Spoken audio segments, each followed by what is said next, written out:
Good evening, everybody, and welcome to Open Mic Night live at the ZoomBarDC. We've got a great show for you tonight. We've got Bill Sherman, Scott Kaplowitz, Steve Woolwine, Jeremy Schuhmann, and Megan Ukoh, and Tom Mann, and more. So sit back, relax, enjoy the show, and Bill Sherman's going to kick us off. Hi, everybody. Hi, everybody.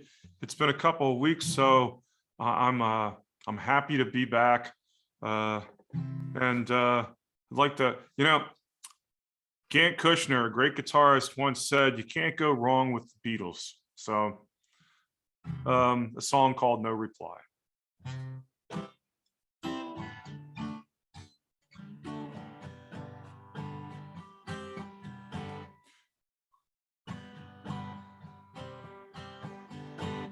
This happened once before. I came to your door, no reply. They said it wasn't you, but I saw you peek through your window. I saw the light. I saw the light. And I know that you saw me, 'cause I looked up to see your face. I tried to telephone, but said you were not home. That's a lie, 'cause I know where you've been. I saw you walk in your door. I nearly died. I nearly died, 'cause you walked hand in hand with another man in my place. If I were you, I'd realize that I love you more than any other guy. And I forgive the lies that I heard before, when you gave me no reply. I tried to telephone, but said you were not home. Well, that's a lie, 'cause I know where you've been. I saw you walk in your door. I nearly died. I nearly died, 'cause you walked hand in hand with another man in my place. If I was you, I'd realize that I love you more than any other guy. And I forgive the lies that I heard before, when you gave me no reply. No reply. No reply.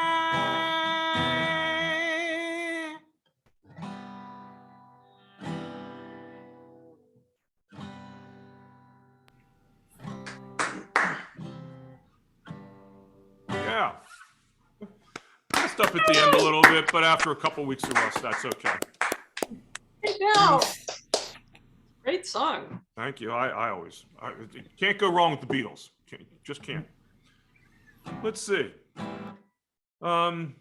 So a Julie London song that was also covered by, of all people, Joe Cocker. But, it took me a long time to realize they were the same song.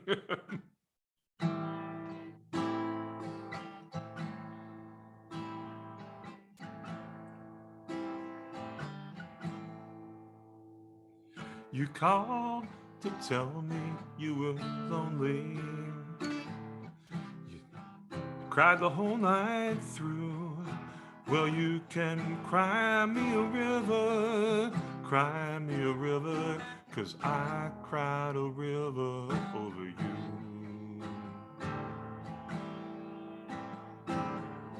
Then you said you were sorry for being so untrue. Well, you can cry me a river, 'cause I cried a river over you.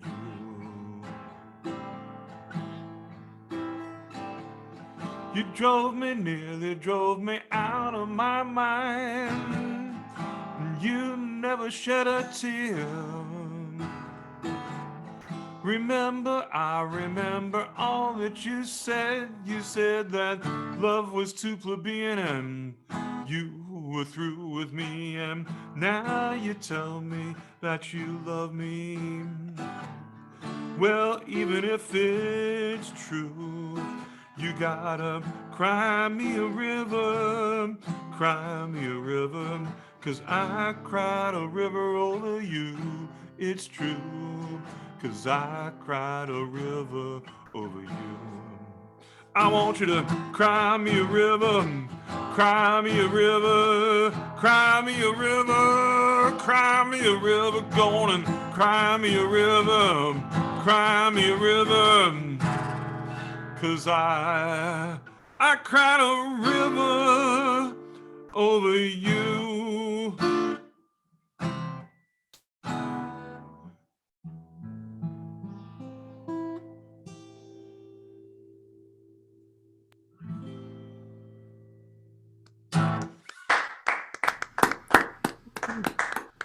Oh, that was awesome. Thank you very much. Thank you. Megan, do you want to go next?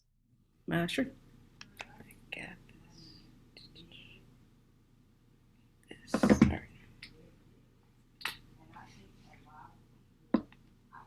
right. Okay. I have a couple songs. This first one, I don't know if you'll notice, a kind of popular R&B song. It's kind of current or recent. So, and I'm just practicing. I'm learning them, so forgive me for any mistakes. All right.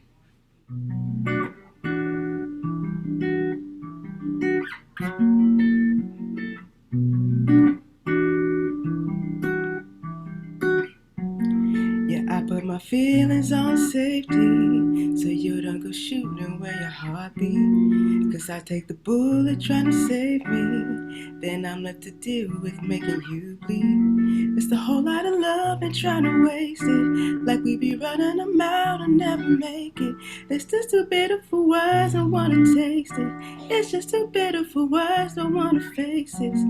'Cause I've been thinking, I've been tripping, I'm done tripping, I've been sipping, that's how I control this feeling you keep giving, you keep on hitting it. Baby, your love is too good to be true.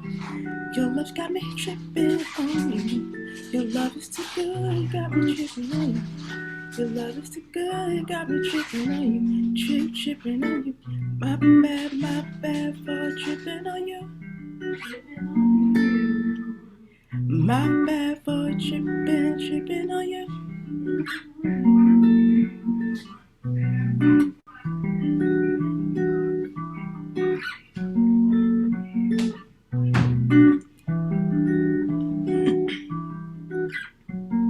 Girl, you know we're cool and I am waiting, but I act like a fool when I don't give.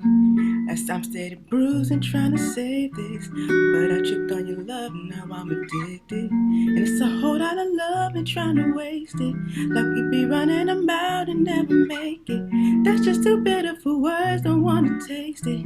That's just too bitter for words, don't wanna face it. But I think that I'm done tripping, I've been tripping, I've been sipping. That's how I control this feeling you keep giving. You keep on hitting it. Ooh, baby, it's your love, it's too good to be true. Your love is too good to be tripping on you. Your love's too big to be tripping on you. Oh, oh, oh.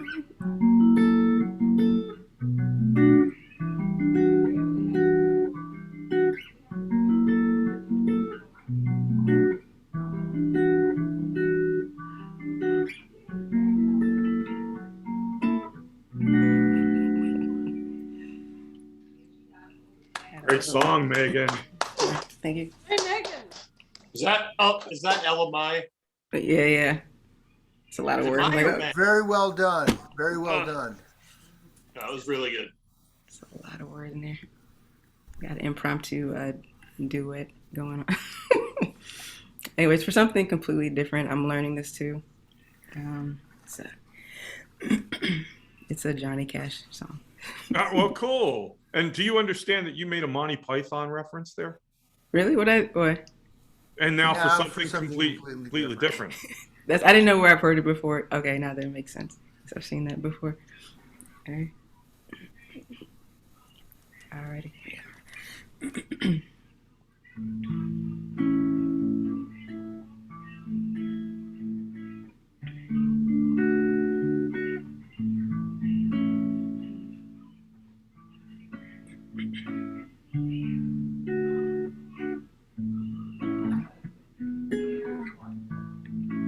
The other night, dear, as I lay sleeping, I dreamed I held you in my arms.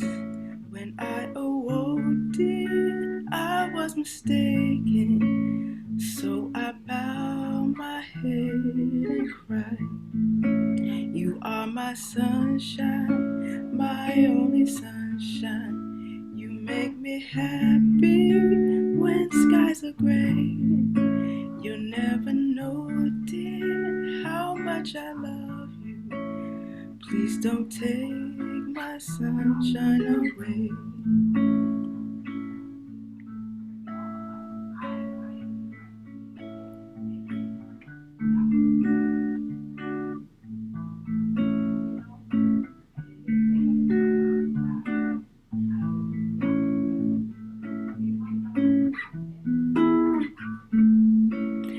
Always loved you and make you happy, and nothing else could come between.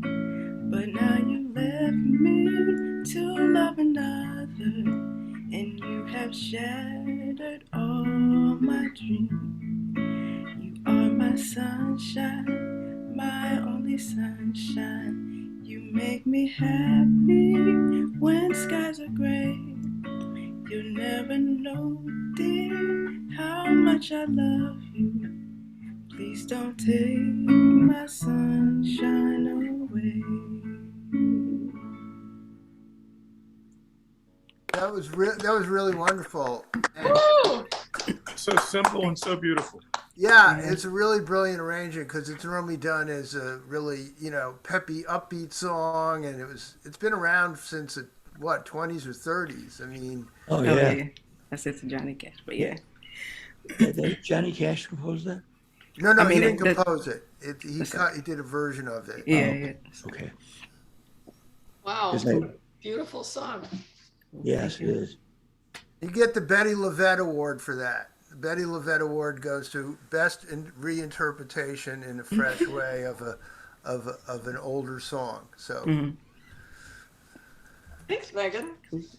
Tom Mann, do you want to go next? Sure. All right. I have to cut out at 6 o'clock or in a half an hour.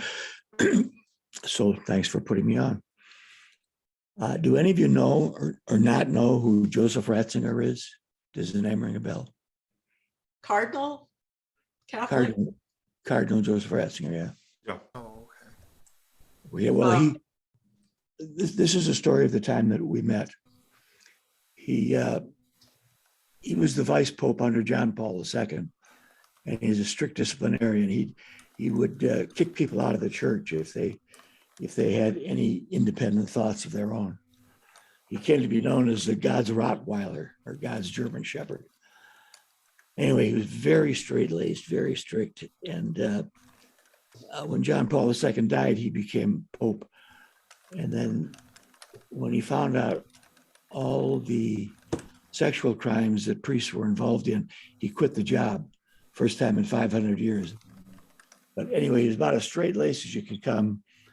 He's so convinced of his holiness that a few weeks ago, he said, when I go to heaven, not if I go to heaven, when I go to heaven, I'll do thus and such. Well, That's actually a sin called presumption. But anyway, I had a chance to meet him once, which puts me in very rarefied company.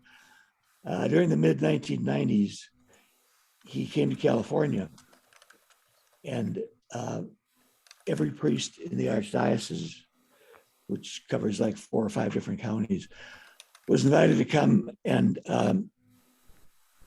hear him speak. Well, not invited; it was a command performance, and we met at the St. Patrick's Seminary, which is where priests are trained to go out and be priests. And the Archbishop gave an introduction. It was most effusive. I mean, it was like having the opportunity to introduce Abe Lincoln or Bruce Springsteen or John Lennon. I mean, this guy not only had power, but he could use it, and sometimes pretty mercilessly. So the Archbishop gave this introduction, and then Ratzinger got up, and he has a very, very thick accent. In fact, he's German, and when he was little, he was a member of Hitler Youth, which, I mean, an 11-year-old kid, you can't hold that against him. He was 11 in a country where everybody did that. But he does have sort of very right-wing tendencies. Anyway, he got up and started to speak, and I don't think anybody knew what he was saying because of his accent. And all these priests were just craning their ears because they knew that they were going to have to, what he was saying was going to be on the final. Yeah, right. Either in this life or in the next. If you want to go anywhere in the church, you're going to have to be able to recall what Joseph Ratzinger said in Menlo Park. And I have my own issues with the Catholic Church, but I'm not going to get into here. But he eventually in his talk, he said something I found so outrageous. I almost screamed out, "You fucking liar." But I didn't, because it would have been the end of the career of the person who invited me. I mean, I would have been beheaded or burned at the stake. He would have never been seen again. And the reason that I would have said that, what Ratzinger said was, wherever the church goes, it embraces the local culture. And to say that in the San Francisco Bay Area, where the Franciscans oversaw the extermination of an entire line of people, 70 years after Junipero Serra got there, basically the Ohlone people were extinguished, annihilated. There's hardly any left. They were guilty of ethnic cleansing because of the diseases they brought. They didn't try to kill them from who wants to kill their slaves, but for all the romancing done about the missions in California, they ended up being concentration camps and eventually extermination camps. And for a historian to maintain this fiction that this was all something so beautiful, in this day and age, that just doesn't wash. So anyway, he finally finished speaking, and I don't know how long he went on for, because after that point, I just went into an altered state of awareness. But finally, he finished speaking, and the Archbishop got up to say some closing words. And then he said, "By the way, there's a wine bar in the next room. You never saw 200 priests hike up their cassocks and run like hell to the free bar." I mean, it was comical. It was like something out of a Monty Python. And the seminarians were pouring. They couldn't keep up with the demand because all the priests were there were no abstemious priests. They were all putting their glass out and trying to get, as much liquid reinforcement as they could. It was just downright funny. And the man who had invited me was a senior person in the Archdiocese of St. Paul. So he introduced me to Ratzinger. And I was pretty sure that Ratzinger would just tell in my cold handshake that I was not a fan of his. But I was introduced to him as this is Tom Mann. He's interested in engineering and spirituality. And I know that had no idea, Ratzinger had no idea what I was talking about. If he'd said I was interested in baptizing more people or hearing confessions, that would have been okay, but that I was interested in engineering and spirituality. So he just sort of gave me a limp wrist, and we went our separate way. But the sight of those 200 priests running away from the speaker to get as much wine as they could, so that some of them even leapt over the table and were taking over the pouring from the seminarians. And You think they needed a drink after hearing the speech? It was yeah, because well, of his. not just a drink. I think some of them were trying to get blot up. What was it? Was it holy wine? Oh no, they can't do that. No, oh, okay. Certainly not with him there. You couldn't. But well, they're priests. Yeah, I mean, all they'd have to do is make the sign of the cross, and it's altar wine. But they didn't do that. Anyway, that's another person I met. Another famous person was Henry Kissinger. Oh, we had breakfast together. I hang around at some pretty rarefied cities. Who have you not met? So Can I? Well, go ahead. Finish your Henry. this is very brief. I was at a professional dinner and breakfast, and I sat at the table next to Kissinger's table, but I had a direct line of sight of him. And I thought, this is going to be entertaining. You know, how does a mass murderer, what sort of table manners does he have? I was not disappointed. He tucked into that breakfast like he was never going to eat again. That was my breakfast with Henry Kissinger. There's a wonderful article about Kissinger. It's called "Dinner at De Laurentiis" by Calvin Trillin, and it was about a debate among hostesses about whether to invite Kissinger or not. And it's just a very funny article that's kind of a classic, because they talk about yet another war criminal also going to be invited. What to do with two war criminals. So anyway, did Ratzinger later become Pope Benedict the 16th? Yeah. And in looking back, I hate to ask this because I did some reporting about this, 20 years ago. How did he fare in the eye of history over handling of the church scandal, sex scandal? In the long eye of history, did he come out okay or not okay? Pope He couldn't handle it, so he retired. So retired. What? He could not handle what he had to deal with, so he retired, and Pope Francis was elected. I see. Okay. Interestingly, his brother, Ratzinger's brother, teaches at a university where a lot of priests have been accused of pedophilia. The network of rot is so deep and so extensive, they really ought to shut the operation down. Yeah, I wrote about it 10 years before the Boston Globe broke the story, so I was pretty familiar with it, and it's an amazing, shocking story. But I'm glad you told us your story. I was used for 4 years by a priest, so not physically, but in my mind. I was mind fucked. Yeah, he played head games with you. I remember you telling that story. I'll never get over that. Right. Wow. Well, thanks for your story, Tom. Yay, Tom. Thank you, Tom. Great story. I'm Always. going to have to bow out to get ready for this phone call. I'm hoping to get this book reprinted. I wrote it 40 years ago. It was reckoned Book of the Year by the Computer Press Association. It was an introduction to Silicon Valley back when there was a lot of innocence and it was a very, very different place than it's become now. And a lot of people asked to read it because it's a historical moment just at the beginning of the PC movement. And I happen to get a lot of the old timers before they left, like William Shockley and Robert Noyce. So I'm hoping I can get it reprinted. And it's on sale. Who's going to reprint it? I'm sorry? Yeah, tell us where it's on sale now and where we can buy it and who's. Well, it's out of print, but every once in a while it comes up on Kindle for $650 a copy. And of course, I don't see any of that. Yee. Well, Anyway, good luck with your interview Thank you. or meeting, Tom. Thanks. Thank Bye. you. Thanks, Tom. Stay safe. Happy Thanksgiving. Thanks. Happy Thanksgiving. Happy Thanksgiving. Okay. Jeremy, do you want to go next? Okay. I'm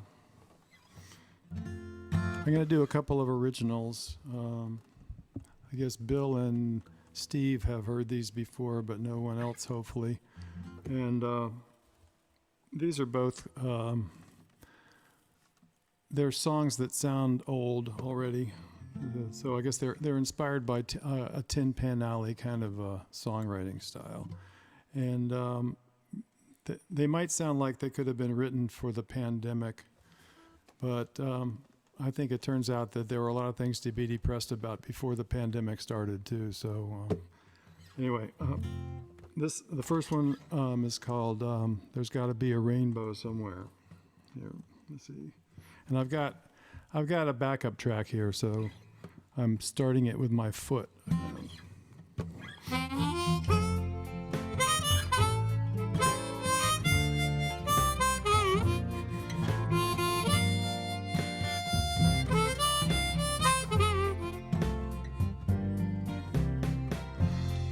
Stormy sky, rain coming down in sheets, wind howling through the trees. You know, it seems like it's rained for weeks, but I see a patch of blue. Then that sun comes smiling through, and I know that there's gotta be a rainbow somewhere. Bitter tears, words better left unsaid, slamming doors, screeching tires, a lonely night in a half-empty bed. We come the dawn, and you wake to that robin song, and you know that there's gotta be a rainbow somewhere. Gray days drifting by leave you wondering why you should even stick around for the end. But still you hang on, 'cause the feeling is strong that there's bound to be some brighter days waiting just around the bend. Rising floods, starvation and disease, wars breaking out, there's no end to life's miseries. But somehow, every day, that old sun rises up to say that there's just gotta be a rainbow somewhere.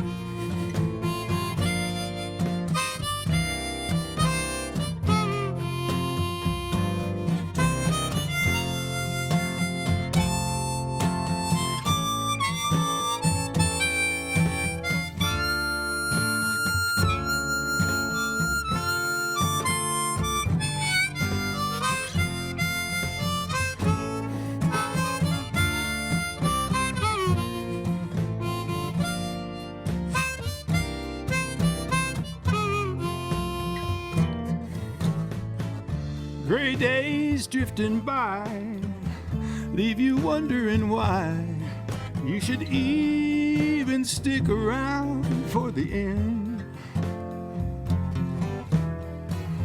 But still you hang on, 'cause the feeling is strong that you're bound to find that pot of gold waiting just around the bend. Stormy skies, rain coming down in sheets, wind howling through the trees. You know, it seems like it's rained for weeks, but I see a patch of blue. Then that sun comes smiling through, and there's got to be a rainbow. There just must be a rainbow. I know that there's got to be a rainbow somewhere.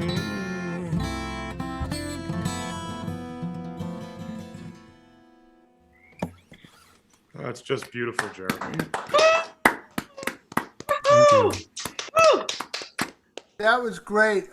Did you say that was an original or a cover? I wrote it. It's very, Wow. very good. Wow, that's my new Really favorite good. song. That's how good it is. We go, is that an original or a I was cover? gonna look it up. That was awesome, Jeremy. Yeah, I wrote it. I took a songwriting course. Well, I've taken a lot of songwriting courses, but I took one at Common Ground on the Hill, and I had started it, and I just got inspired, by seeing a thunderstorm, end of a thunderstorm, and I got the title, this thunderstorm, and there's got to be a rainbow somewhere, right? So, and then I worked it up into a very depressing, old-sounding song. So. I love it. Love it. Actually, I found it uplifting, so that must mean I'm Okay, a depressed good. person. Good. Okay, so the next one is in the same, it's from the same kind of, era, but it's more up. This is a more just fun, more of a fun song. And this one is no harmonica in this one, so I'll get this out of the way. This is called All the Ways I Choose to Lose the Blues. Let's see, 2, 3.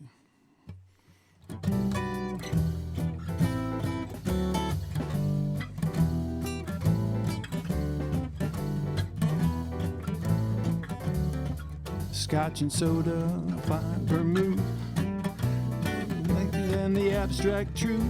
All the ways I choose to lose the blues.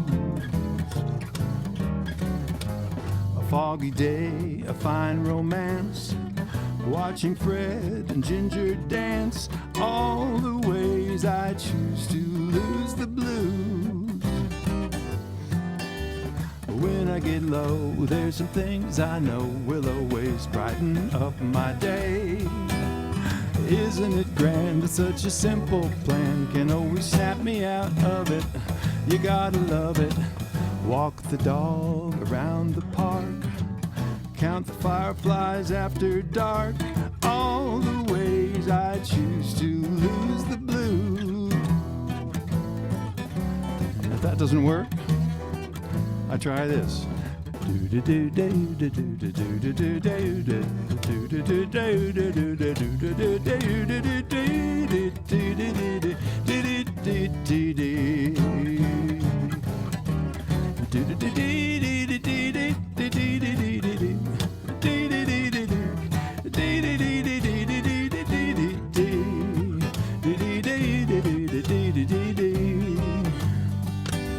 When I get down, there's some things I've found that always seem to do the trick.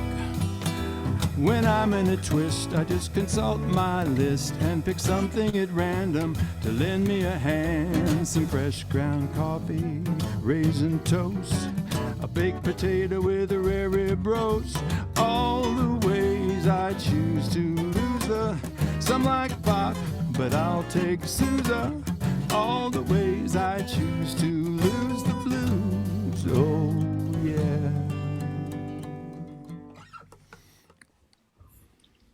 Yeah. Yeah. Hey, Jeremy. Now, by the way, I want Love y'all to that. I want y'all to understand. That was fun. Jeremy is a saxophone What? player. You heard me. Jeremy is a Excellent. saxophone player. Plus, I'm all a this too. reformed saxophone. And a mandolin. I used to play All with a music group called producer. Junior Klein the Recliners. So I was one of the original recliners. That Wonderful. probably means something to the people that are in Yeah, DC. I remember them. What was Yeah. what instrument and That's what wonderful. singing role? I was the alto player in the original band that had Barry Foley and Rusty Bogart and I was in the first two incarnations actually of the band until about 81. Something like that. Just remind people, that was a local band that toured very widely, or a national band? Just Well, we toured the East Coast some. We went Right. up to we went and played on the main line in Philadelphia, and we played the beaches and stuff like that. Yeah, it was pretty impressive. it was a show band. At the end, it was then Junior fired the whole band, and it became less of a show band for a while. Did you all play the main point? We played we played a couple of Main Point. Yeah, I think The- Main the- Line. We the played main- two clubs on the main line, and I can't remember the names of the towns. Well, it's making me think that if it was on the main line, then one of them had to be the Main Point, because that was the club back in the 70s and early 80s. I'll try and remember by the next open mic what the names of those clubs were, but Cool. yeah, it was a nice club. A couple of them. Anyway, Thanks, Jeremy. thank you for having me. I love both those songs so much, and the second one is super fun. I just wanted to dance all night. Yeah. Thanks. Thank you. Thank you. Okay, Steve Woolwine, do you want to go next? Sure.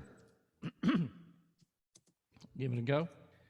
I'm still working through songs that I wrote, and of course the other Zoom groups heard them all, so I'll keep going here.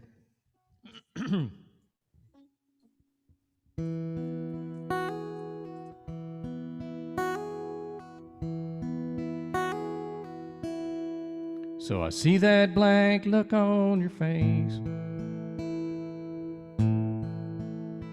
and it's hard to describe.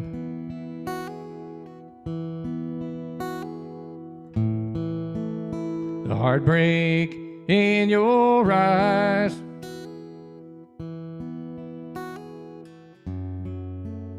when someone says goodbye.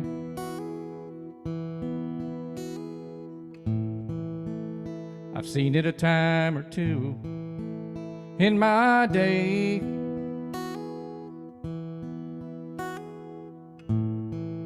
I'm only sorry it happened to you this way.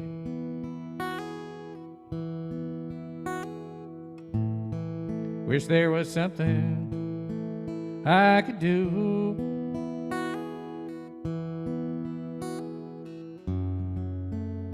that just might help you make it through.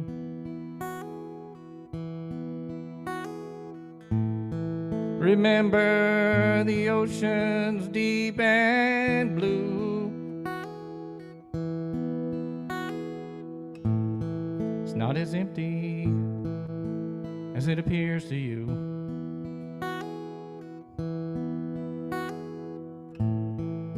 It's not as hopeless as it may seem. Please don't let it spoil your dreams.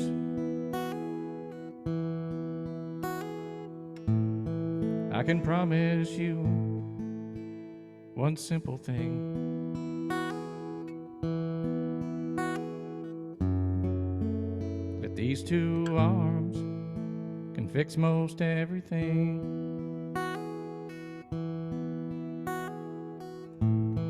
As corny as it might seem,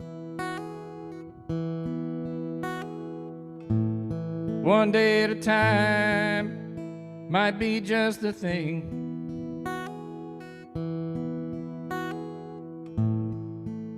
Just learning to drive.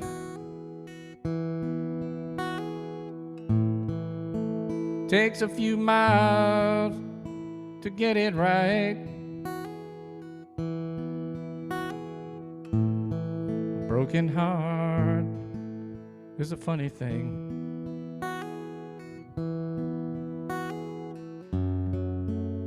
Time and distance will help the pain.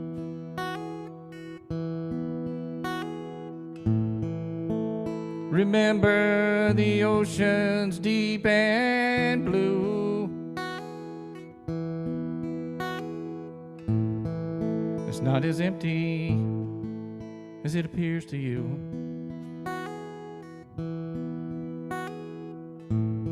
It's not as hopeless as it may seem. And please don't let it spoil your dreams. I promise you one simple thing,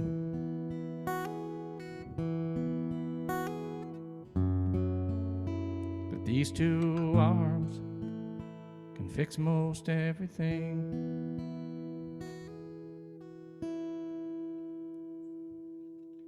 Wow, that was just wonderful. That's touching. That is Really great. beautiful. Really heartfelt. Yeah.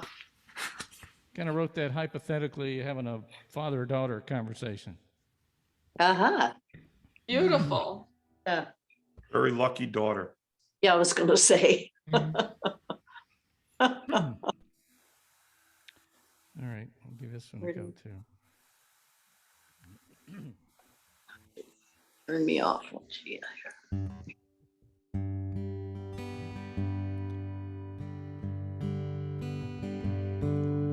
Watching the sun coming up in my old hometown. Blue sky mountain ranges shape the sunrise till the sun meets the ground. It awakens you to another chance to make it right. Gives me hope in this new day to come. Making time to repair old wounds. Adding planks to old bridges burnt and torn. Dodging old traps set by those before. Simple old words describing generations. Same old words describing same old places.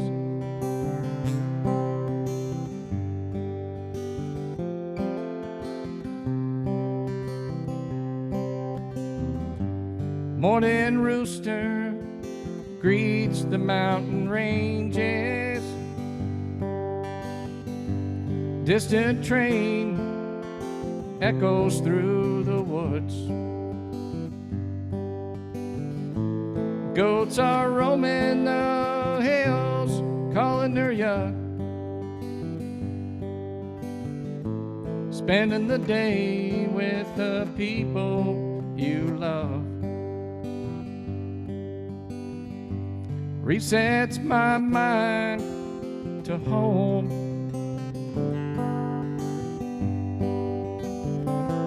Making time to repair old wounds. Adding planks to old bridges burnt and torn. Dodging old traps set by those before. Simple old words describing generations. Same old words describing same old places.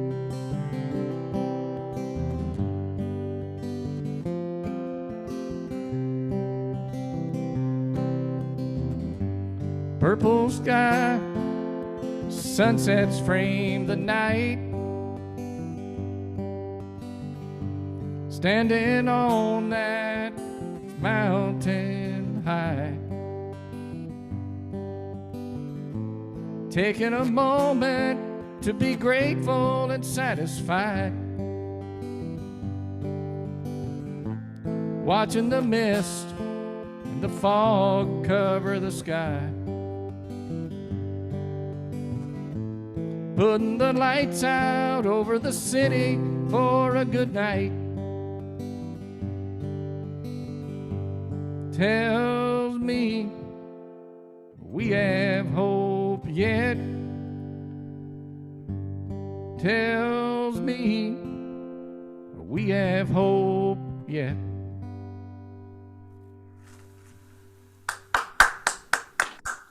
Great, Steve. Great.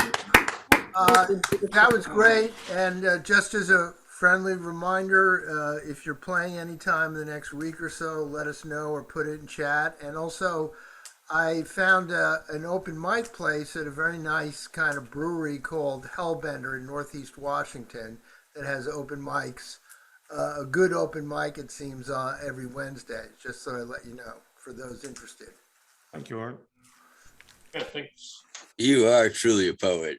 You know, Steve, you can't avoid that, really. And I applaud you. And it just sounds so beautiful hearing guitar to your imagery. That. Yeah. This song meant a lot when I wrote it, but it's like it's never worked right to me. Just like Worked right tonight. But it's kind of like what Jeremy was referencing. I sat outside one day and I just wrote what I was looking at, and then kind of mixed some personal stuff in there. But basically, I was just writing what I was looking at and hearing. Yeah. And I really liked it, but Well, so do we. And that's what's nice about it, because it just takes you places, and that's what your work does.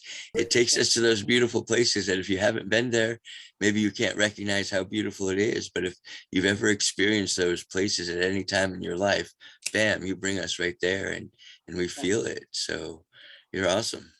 Yeah. Beautiful observations. It's also very specific. There's a great quote from Jean-Paul Sartre, which is, "The worst crime of the writer is to make the concrete abstract." and what you do is it's those specific telling details and images that even if we personally haven't been there, that grab us, and that's Excellent, what works. You know? Yeah. Well done. thank you. Well Thank put too, Art. All right, thanks, Steve. Yeah, okay. Joseph, did you want to tell a story or a poem or something? Okay, well, since you asked, I'll just talk about kind of what's going on in my life. You know, I was raised what I call the son of a lumberjack, Newtown, Connecticut. And since I was 6 years old, my stepdad cut trees for a living, and that's what I was doing up until we moved to California. And what all I really want to do since I left the ambulance here in Oakland is to be a poet. But I have found that ain't no pay for a poet, so I got to do other jobs. And it just so happens that all the jobs that I do, they have to have some spiritual connection. I can't do a job just for the money of it. I have to be helping somebody. Somebody has to need what nobody else can give, be it my work experience, my personality, my insight, my care, whatever it may be. And so I've got this network of jobs that really helps, because it gives me plenty of flexibility to do my poetry and see what's going on in the world and connect with my East Coast friends in the morning. But sometimes they overlap. And man, it's tough. I got to work long hours and my body aches like you wouldn't believe. But for whatever reason, my gratitude or just my attitude, I always wake up feeling fresh and healthy and smiling. So it's the kind of ache at the end of a day that you know you've earned. It feels good because you know you worked hard. And I climb a ladder all day long, and my boss is just as close to retiring and his body is wearing out. So I have to go run and get everything for him if he forgets something or he needs something carried. And so it's all the more work for me, which he appreciates. But at the end of the day, man, I ache. So I knew I couldn't get here in time to do anything. But I really enjoyed last week's performance from all of you. I wanted to say that. And Marcia, since you're here, I made a mistake where Harvest Moon was recorded. It was Woodside, not Woodland. That's my cross street. So I kind of spliced memory to my nearest cross street and the town Woodland, and Woodside. That's the town that I was talking about last week that I commuted through. Is where I live now in the San Francisco Bay Area. I am so fortunate.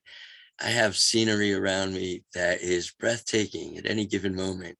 I work on roofs, and that's spectacular, you know, to watch the sunset, to just watch any given view of any given day.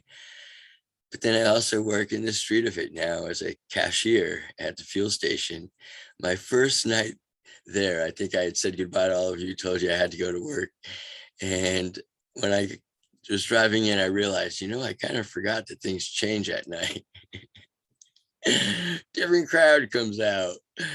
And I made a mistake. Somebody was doing donuts, you know, right at the intersection where the gas station is, which happens to be right in front of a nursing home as well. Wow. And I made the mistake of going. And the guy who was sitting on the passenger door hanging out the window saw that. And I guess when he got in the car, he told his buddy, because they were facing the other way when they saw it. And he turned right around and came right into the gas station to terrorize us. And yeah, and then the second day, second night there, he came back and was doing donuts again as we were closing up. And I'm like, oh, what am I going to do? But I found my Zen. I'm a very spiritual person and I love everybody. And I really, really cling to that belief that we have to love even our enemies. We have to want good, and we have to never lose hope or faith that another person can see the light. And if they don't, well, you know, I've lived a full life. You know, I got no complaints. So it's a win-win situation, and I'm a poet, so you can't really kill me. You know, you can kill me, but it just make my words live all the more longer and farther. So I kind of got a win-win situation, so I ain't worried. That sounds like it could be a material for a poem, you know, the donut poem or something. Yeah. Peace donuts or something. Oh, I like that. I don't know, I'll work on that one. Thank you. And you were doing great to listen to, Jeremy. That was really fun. When you said Fruitvale Avenue in Oakland, I've been in that area. Yeah. And I thought, oh my God, you're there now and you're there at night. And I got worried for you. I said angels. I do that. I said, yeah. It's like, oh man. I tell you, my angels have been swift, you know, triathletes in life. So this all makes me think of a Cheech and Chong routine. It goes something like this. Hey man, you want to buy a watch? Man, I know you want to buy a watch, because if you had a watch, you know it's nighttime, and you know the nighttime ain't no time to be in this here part of town. Okay, bye. You know, but I do love people, and I see the beauty in people, and people recognize that, and so they reflect it back. And most people have that empathy ability, that spiritual ability, where they see what you project, and we can't hide the spirit. But then there are those who they just mean bad, and the night is when predators come out. I drove a taxi at night, and a woman got behind me one night, and she goes, "Does your mother know what you're doing? Letting total strangers get behind you and tell you where to go in the middle of the night." Mine didn't know when I did it in Philly. Philadelphia, oh my word.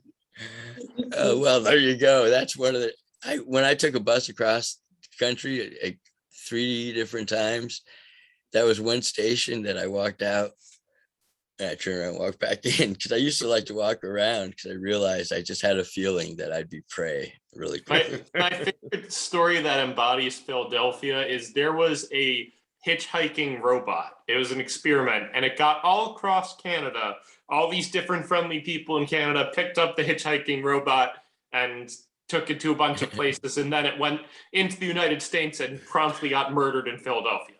Yeah. But, you know, I have to say, and I apologize kind of for what I just said a minute ago, I see things differently now. And when I walked out and saw that, I was a teenager, and I still, again, I was not as learned as I am now. You can't just be afraid of people naturally. If you are, you've lost. They've lost. It's so insulting. It's so insulting to have an instant fear of anyone, even if they mean harm. To not believe that somebody has within their spirit the ability to recognize what's right and what's wrong, and to see it in your eyes, that's the biggest insult. And once you've given that insult, you know, anything can happen after that. And I was unlearned back then. So I was afraid because it was different to me. And I just didn't know how to take it. Now I walk through anywhere at any time and I'm not afraid naturally because I do believe in the best in people. And I like the symbol of the House of L because it believes that any person has the potential to be a force for good. So, and that's what carries me through. So I ain't worried. And even if this guy comes and does donuts, I'll be cool. Maybe we'll become friends, who knows? But I ain't gonna be afraid because fear is an insult. Fear is an insult. So you take, Thanks, Joseph. Let's, Okay. so Scott, are you ready to go next? Yeah, sure. You're the closer tonight, Scott. What happened to Warren?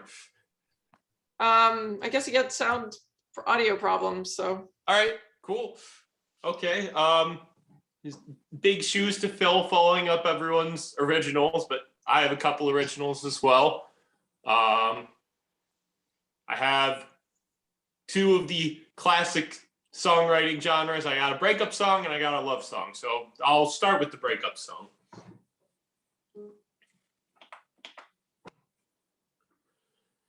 Let there be peace, peace on earth. You never gave me satisfaction, acting like you lashed out first. So please, just hear me out. I came here hoping for some closure that I know we never found. So if I hold out my hand and offer you the olive branch, would you take it from my palm or let the waters lead you on? You'd stand upon your vessel's bow and watch it sink. You look so proud despite you crying, but still I'm trying to fix us now.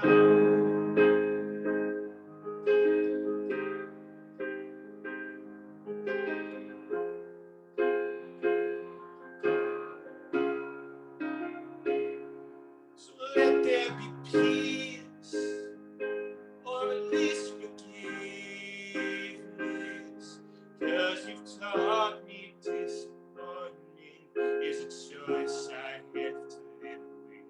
So I plead, no more bad blood. Can we seal the cracks of what we had to guard against the flood? And if I hold out my hand and offer you the olive branch, would you take it from my palm or let the waters lead you on and stand upon your vessel's bow and watch it sink? You look so proud of yourself. I wanna help you, but you'd rather drown.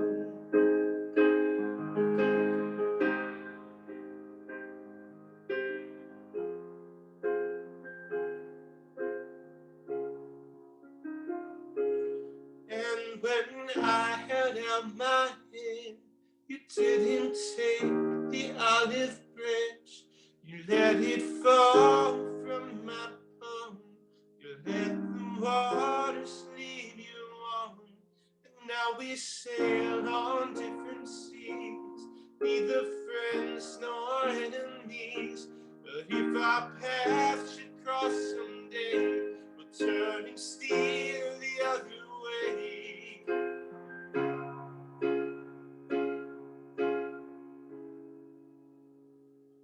So it's not peace, but resignation. So we'll keep sailing on until we've gone separate destinations.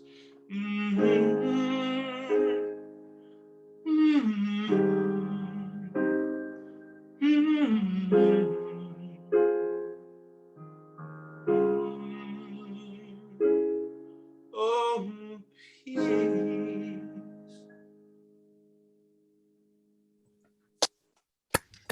Beautiful song, Scott. Beautiful, Scott. Beautiful song. Absolutely, and fitting for our times. Thank you. So yeah, Marie-Louise, if you can extract, do you mind if I make a video of that, Scott, and Go share for it. that? Okay, Go for so it. Marie-Louise, if you can send me this video, I'll go through and I'll look at what I may have missed and take it out. I'll send it to you tomorrow. Thanks. Excellent, thank you. That was called Olive Branch, by the way. Olive Branch, beautiful, beautiful. Thank you. Other song I got is called what time is it? It is 9:12. So Marie-Louise, I have an odd request, but you can feel free to veto. The ending chord of this original song is the same beginning chord of another cover song. Can I play both right in a row? Okay. Okay, I feel bad taking 3 songs, but if you're okay with it. Okay, go for it. Cool. So the original song is called Love Is on the Way, and then the cover song, I hope you guys will know. But when I was practicing it earlier, I was like, huh, that's the same exact chord spelling. Okay, so this is Love Is on the Way. Hold on, just for a minute. Slow your heartbeat down and keep your head up high and wait now, only for a little. You're in the middle of 10 million whys. Why might it take 1,000 years? Well, you know it has before.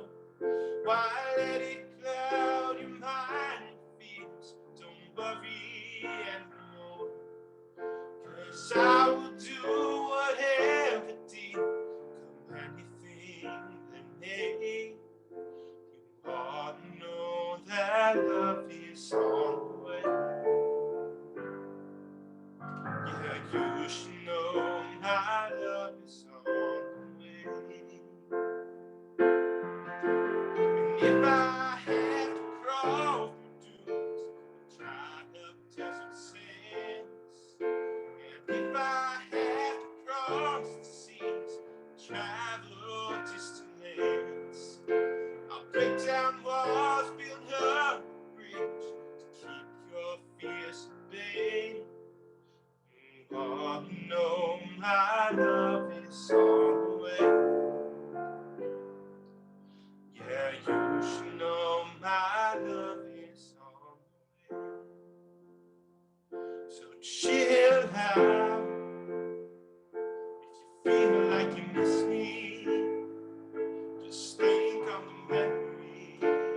Yeah, you should know my love is on the way.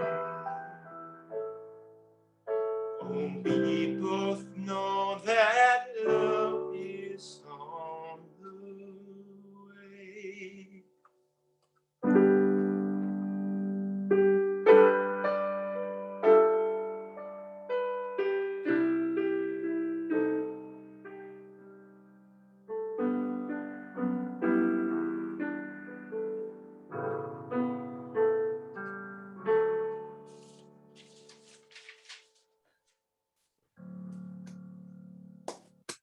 Desperado, why don't you come to your senses? You've been out riding fences for too long now. Oh, you're a hard one. I know that you've got your reasons, but these things that are pleasing you hurt you somehow. Don't you play the queen of diamonds, boy? She beats you and she said, the queen of hearts is always your best friend. It seems to me some fine things have been laid upon your table, but you only want the ones that you can't get. Desperado, oh, you ain't getting younger. Your pain and your hunger are driving you home. And freedom, oh, freedom, well, that's just some people talking. Your prison is walking through this world all alone. Don't you think get cold in the wintertime? The sun won't snow and the sun won't shine. It's hard to tell the nighttime from the day. You're losing all your highs and lows. Ain't it funny how the feeling goes away?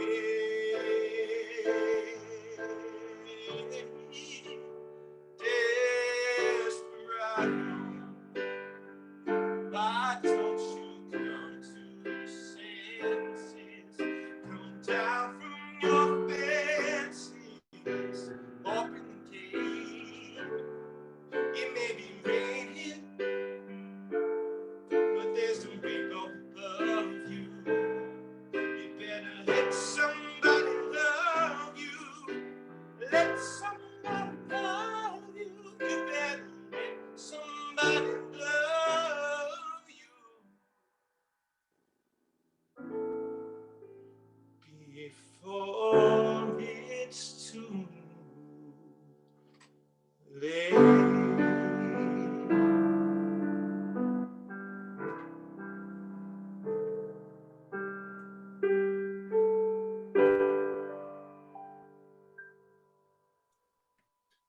Nicely done, Scott. Nicely done. Thank you. Really beautiful. Wonderful. Thank you, Scott. What a great closing act. Who wrote that originally? It was a wonderful. It's a wonderful song. Desperado or the song before it? No, Desperado. That's the Eagles. I think Don Henley and Glenn Frey are It's the a hell of a co-writers. I could song. be wrong. And I've heard it before, man. You did a wonderful version. I was lucky enough to see them when they came to DC a few months ago, and they have absolutely still got it. They are phenomenal.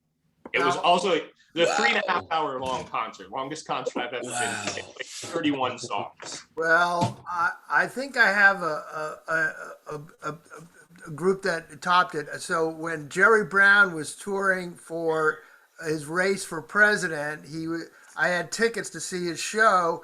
In it was Linda Ronstadt, the Eagles, and Jackson Brown. And this is a moment in history. Jackson Brown sat down at the piano and said, "Well, I just finished writing the song. we haven't played it for an audience yet. Let me know if you like it. And he went into The Pretender. And the entire Capitol Center went hushed. It was like we knew it was an unbelievable, brilliant song that summed up a generational change, what was going on. And we knew it at the moment it was being played. You know, it was like really awe-inspiring. And like it was the first time anyone had heard it in public. Wow. Well, that's a cool story, Art. Yeah. I raced past Jerry Brown, coach 3 in my ambulance, arguing with my partner because she didn't want to take the call, but we were the closer ambulance, and I took it anyway. But We were arguing, and because we were arguing, I was driving faster than I should have. My supervisor gets on the radio and says to the ambulance that just endangered public safety by driving too fast past the inauguration. Please slow down. And he was being inaugurated as mayor for the second time after he was already governor. He was mayor, then governor, and then he was about to become mayor again. And it was the first time of 2 terms he was about to be mayor again when that I raced past him in the ambulance. So I always felt that's kind of cool, you know, locking some kind of destiny, you know, crossing paths with him. Wow. And he was being the mayor of San Francisco? Oakland. If I said San Francisco, I meant Oakland. Oakland. Oh, okay. My life is so interwoven with all these cities.